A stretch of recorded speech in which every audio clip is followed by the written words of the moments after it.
Amanda. Whatever etching thing. Yes.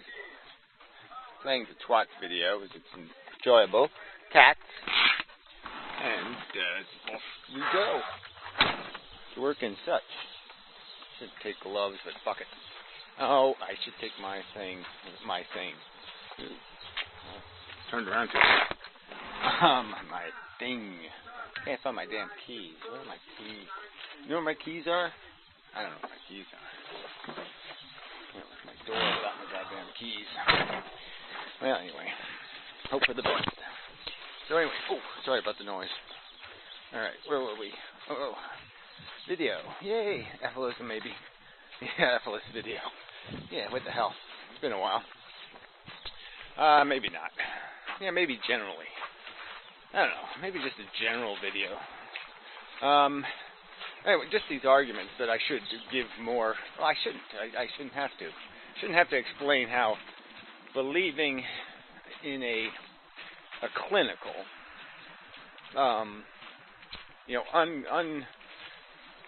unglorified, unprettied up description of what takes place in evolution. I mean, it is just a DNA molecule. And it just happened one time, as far as we know, on planet Earth, where this molecule became capable of reproduction, creating a self-replicator, as it's called. That sounds interesting, self-replicator. And all it really means is that, yeah, it splits in half, and it creates two copies. And those two copies split in half and create two copies. And that mechanism has led to our existence. Now, this hasn't happened on the moon or any of the planets we can get to. Certainly not to the extent of creating something as interesting as a human. Interesting being a unqualified word. It's only interesting in a holy shit, don't put that in my ass kind of way. I mean, obviously things can be interesting for no good reason. They're only interesting because they pose a threat or because they're, obnoxiously or surprisingly or distinctly bizarre. We are distinctly bizarre. This is true. We are not only a replicator now, we are a meme replicator. So we don't only physically replicate a body, a type of form anyway. We don't directly replicate, we don't clone, but we do this other kind of mixing of the materials to create varieties that may or may not be more survivable as a physical form.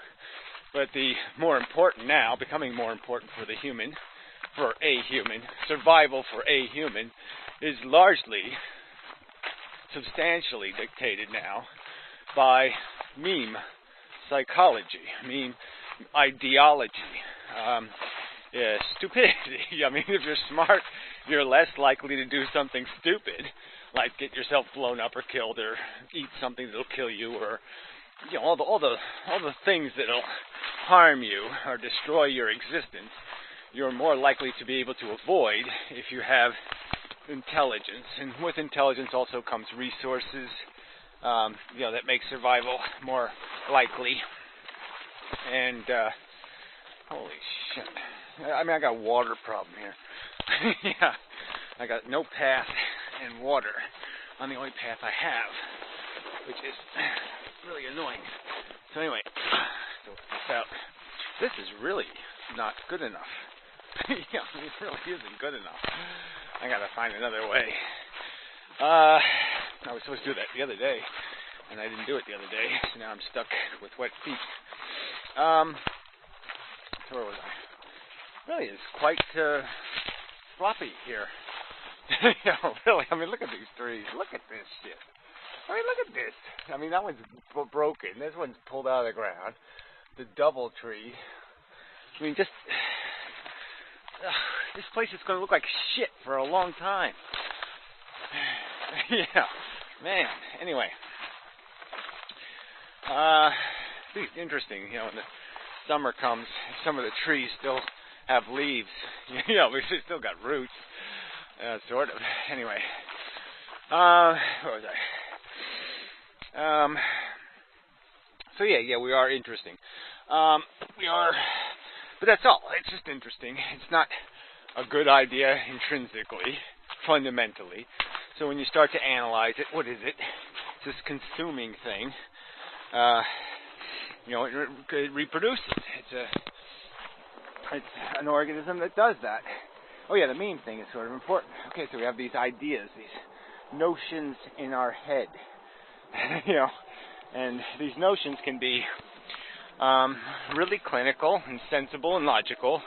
You know, sensible things about cooking your food and drinking safe water. And, you know, little logical things we do because it makes sense in terms of preserving our state of being.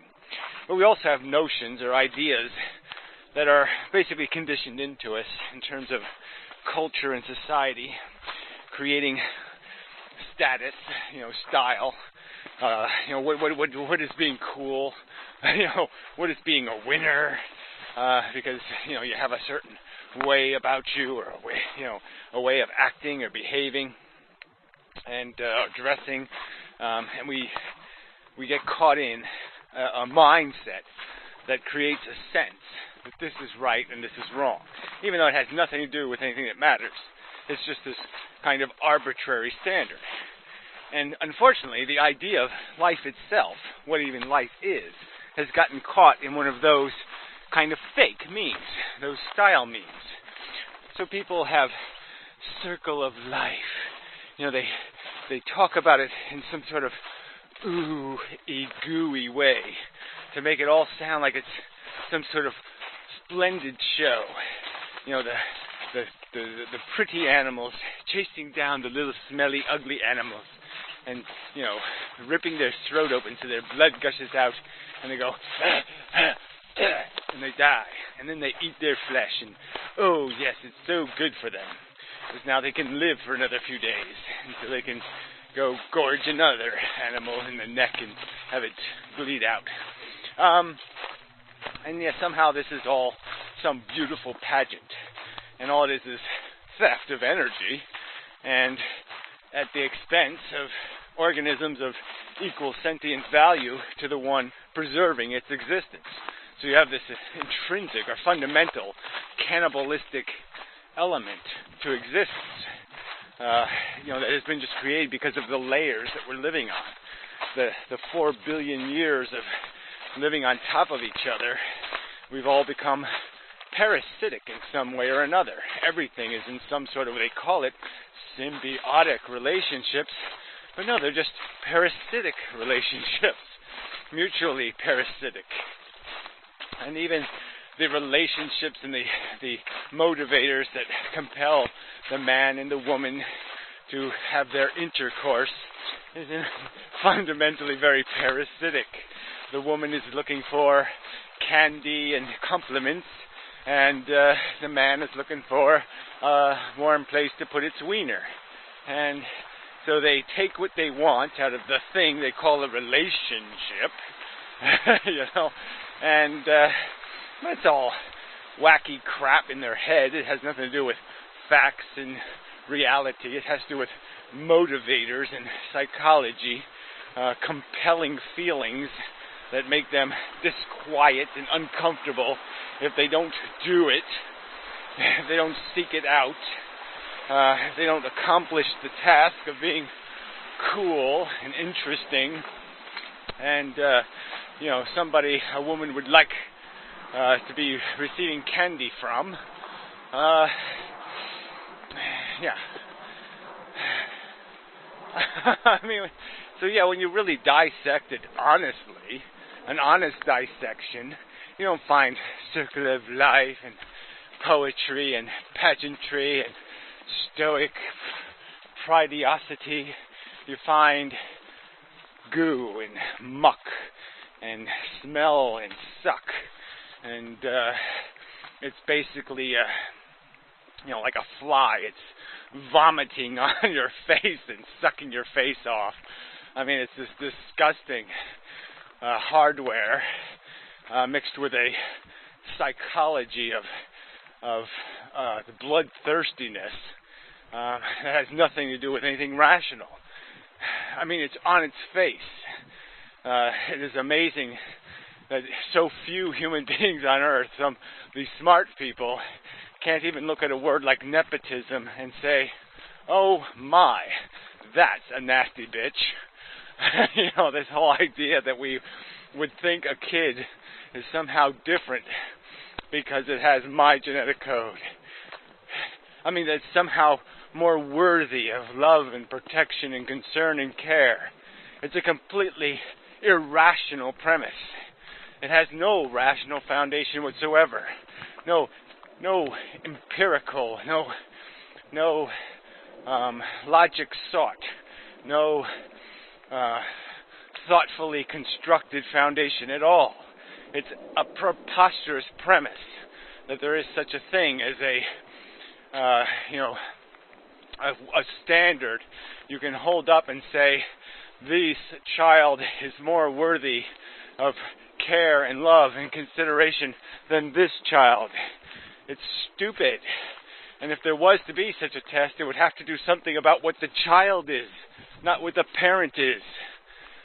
I mean, it's just so ludicrous on its face, completely obnoxious to logic and intelligence and reason, and yet it is glorified by these people.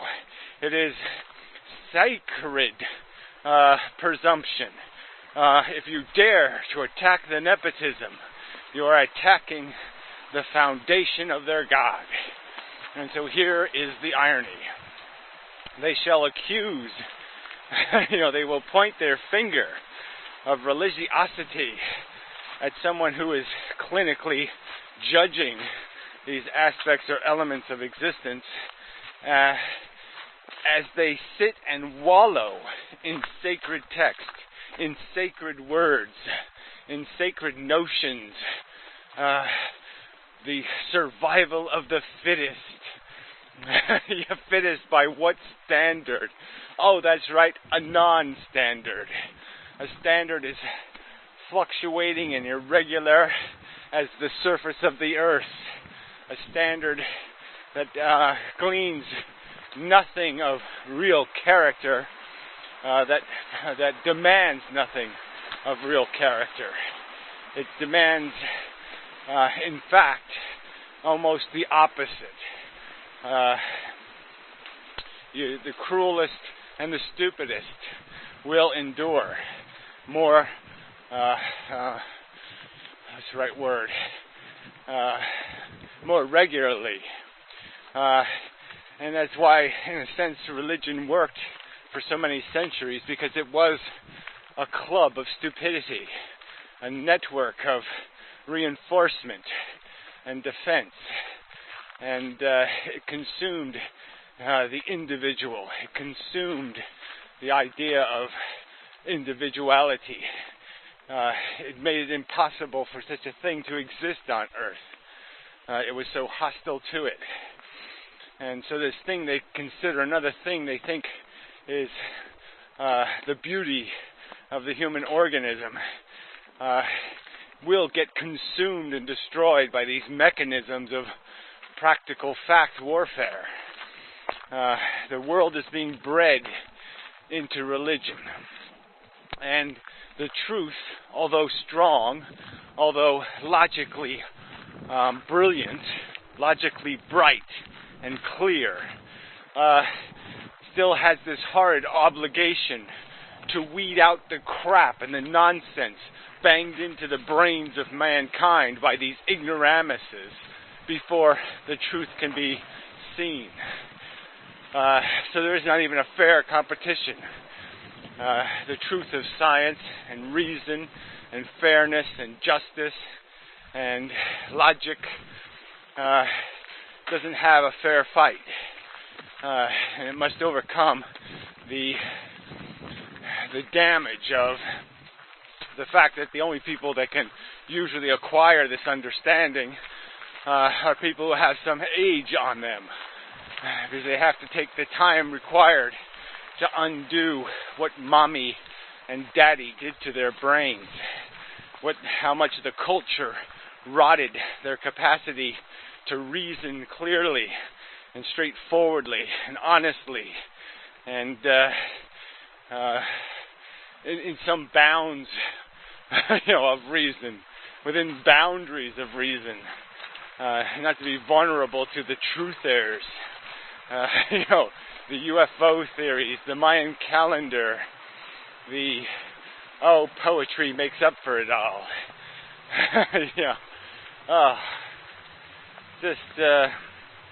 And all this is there to be dissected. It's right here in front of us.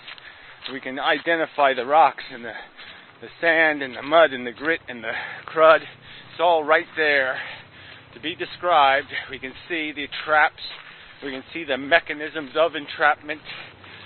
We can see the lies, like leaves on this ground. The lies can be seen for what they are. Paper-thin veneers of bullshit, attempting to cover the truth, the underlying foundation. And these atheists fail dismally.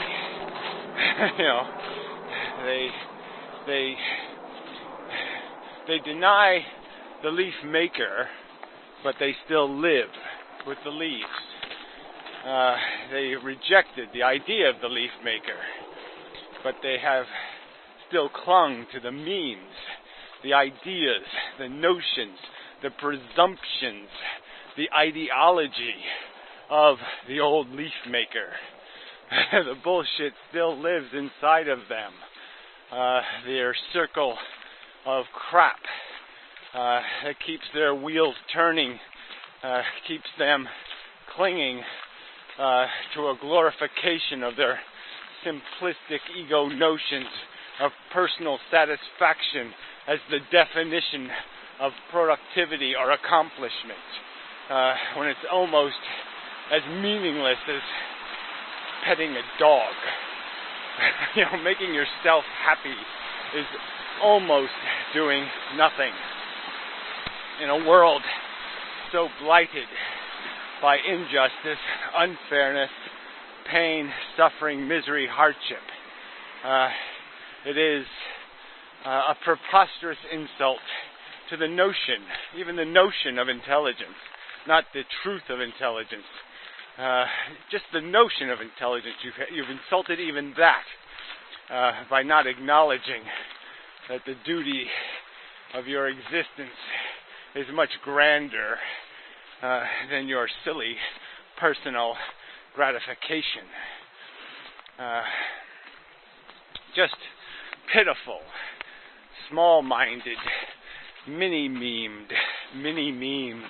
Ooh, there I did it again. Mini-memed. Yes, that's what you're full of. You're a bunch of mini-memed humans.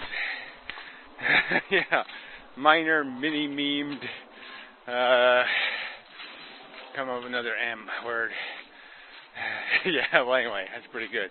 But that's it. That's all. You have small ideas, small notions, because you're just still trapped, seeing the leaves, not seeing the friggin' core, not seeing what lies beneath. The truth, the hard, rocky, dirty truth. That my feet are wet. That's the truth today. Yeah. Yep. Okay. So I think I've accomplished my job. Looks like the garbage man hasn't been here yet. Really should have been here by now. Anyway, not my problem. Probably not. Whose car that is. Not a Saab, was it? Couldn't be a Saab. It's too ugly. Probably some kind of Subaru or something. A lot of people with these big crates in their yards. I don't know what that shit is. They keep pretending to be doing repairs that never seem to get accomplished. Go on, pick it up. Yep, garbage man's way behind. So I think I'm done. Something a little bit wobbly, but that'll have to do, pig. Yeah, too bad. Till next time.